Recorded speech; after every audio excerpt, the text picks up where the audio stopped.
Senin söylediklerini duyduk.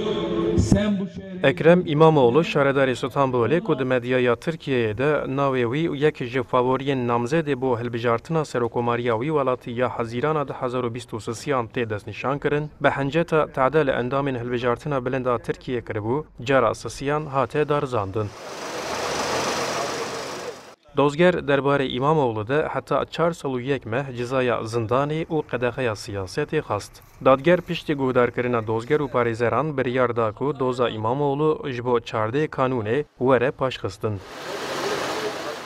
Piştî dozê İmamoğlu ku beşdarî dozê nebû ragihand, ew li bendê bû ku doz bi biryara beraatê bihata dawî kirin.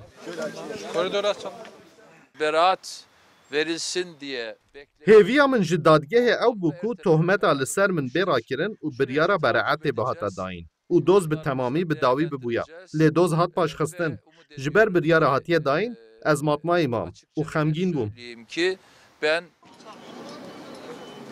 Di darizandina bê de eger ji zedeyî salekê ceza li İmamoğlu were dayîn, qedexeya siyasetê jî ji wî re wê were sepandin. Di rewşeke wiha de İmamoğlu bo hilbijartinên parlamenterî û bo serokkomarî nikare bibe namzet û şaredariya Stenbolê jî dê bikeve destê AK Partî ku piraniya encûmenên şaredariyê ji wan pêk de.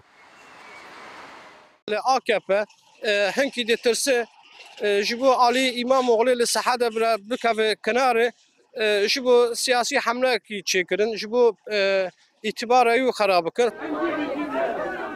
Piştî betalkirina hilbijartinê ya şaredariya Stenbolê ya 31 Adarê 2019 İmamoğlu ku bi ser ketibû, rexne li betalkirina hilbijartinê kir û axaftina wî wek sivikatî li hember karmendên dewletê hatibû destnîşankirin û piştre doz lê hatibû vekirin. Ercan da, Kurdistan 24, Stenbol.